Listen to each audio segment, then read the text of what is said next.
अव्यक्तवाणी। Date है 6 अप्रैल 1982। Heading है दास व अधिकारी आत्माओं के लक्षण। आज बाप दादा राज ऋषियों की दरबार देख रहे हैं। राज अर्थात अधिकारी और ऋषि अर्थात सर्व त्यागी और तपस्वी।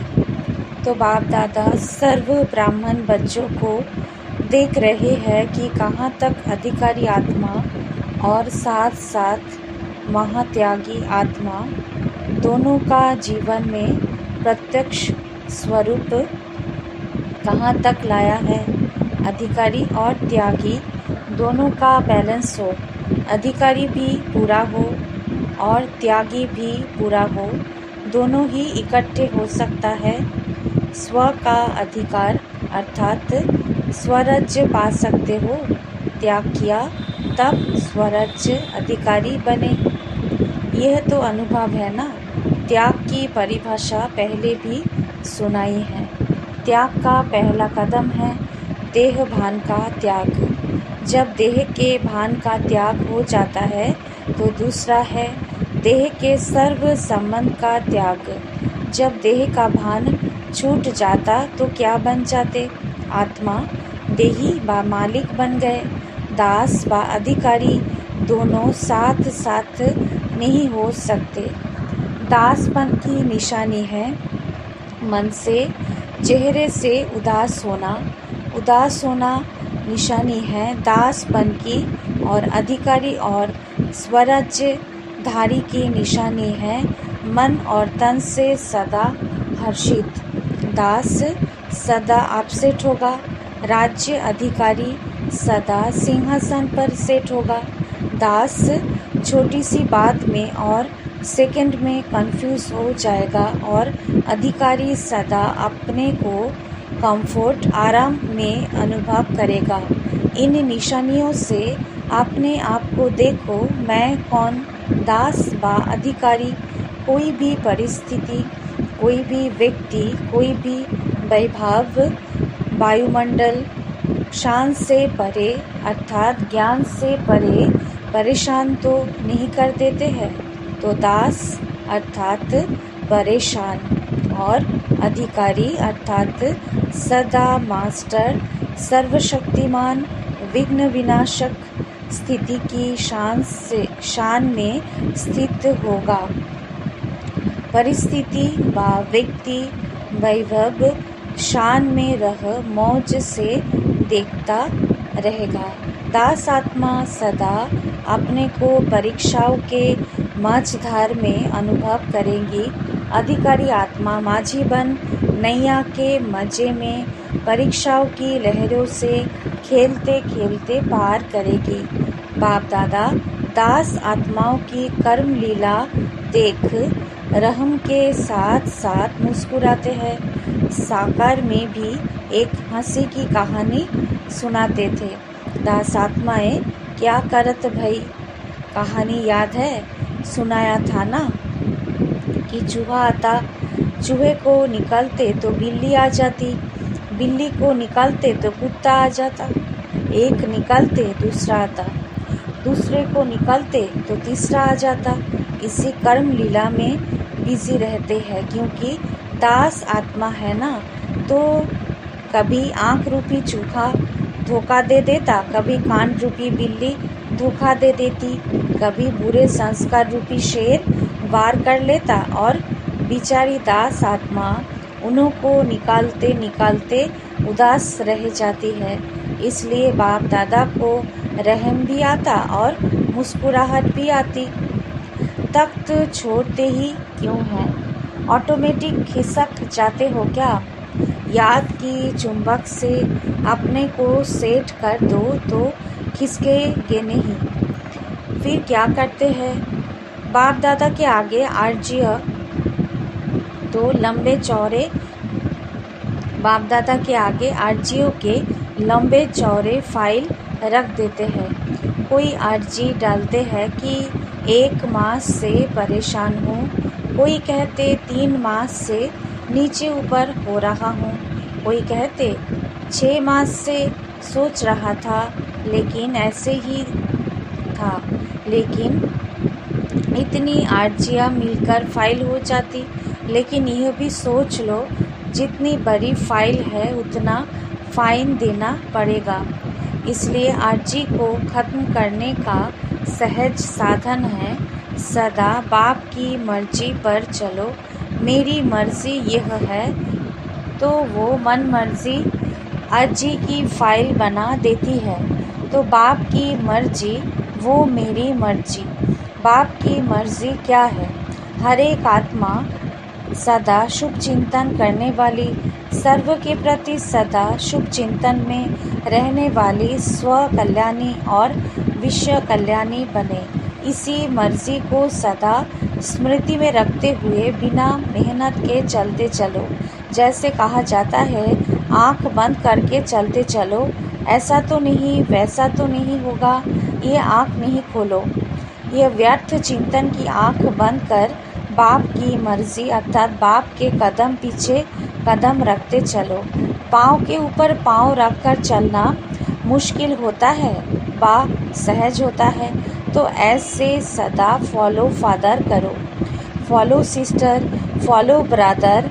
यह नया स्टेप नहीं उठाओ, इससे मंजिल से वंचित हो जाएंगे। रिगार्ड दो लेकिन फॉलो नहीं करो। विशेषता और गुण को स्वीकार करो, लेकिन फुट स्टेप बाप के फुट स्टेप पर हो। समय पर मतलब की बातें नहीं उठाओ। मतलब की बातें भी बड़ी मनोरंजन की करते हैं। वो डायलॉग भी सुनाएंगे, क्योंकि बाप दादा के पास तो सब सेवा स्टेशंस की न्यूज़ आती है, ऑल वर्ल्ड की न्यूज़ आती है।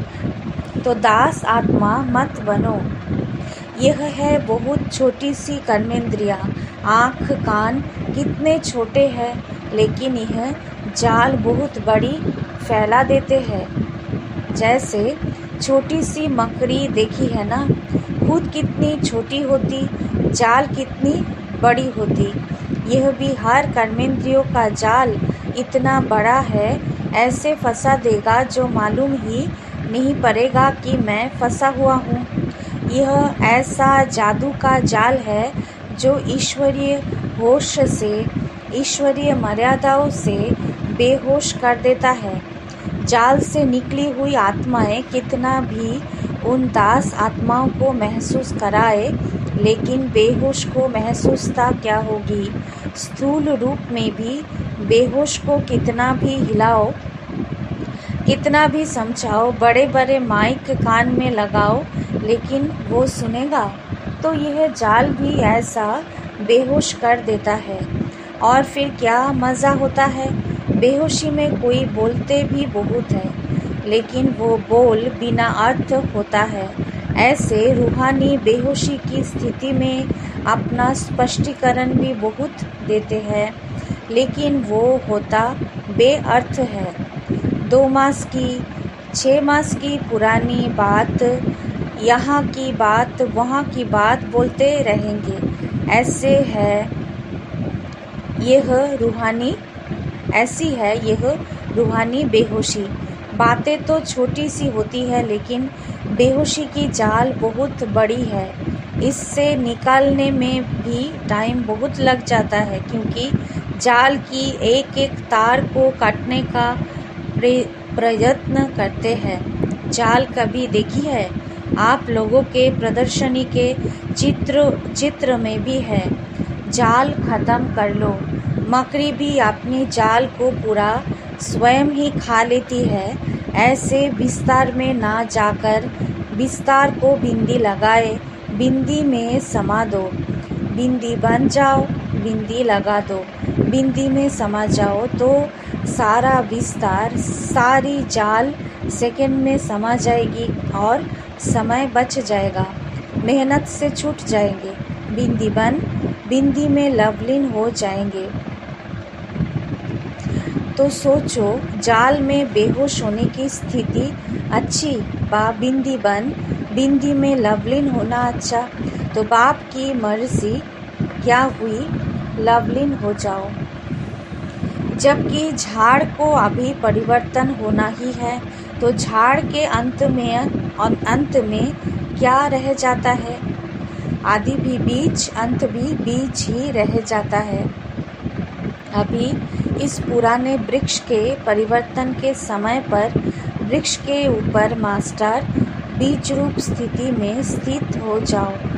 बीज है ही बिंदु, सारा ज्ञान, गुण, शक्तियाँ सबका सिंधु बिंदु में समा जाता है। इसी को ही कहा जाता है बाप समान स्थिति।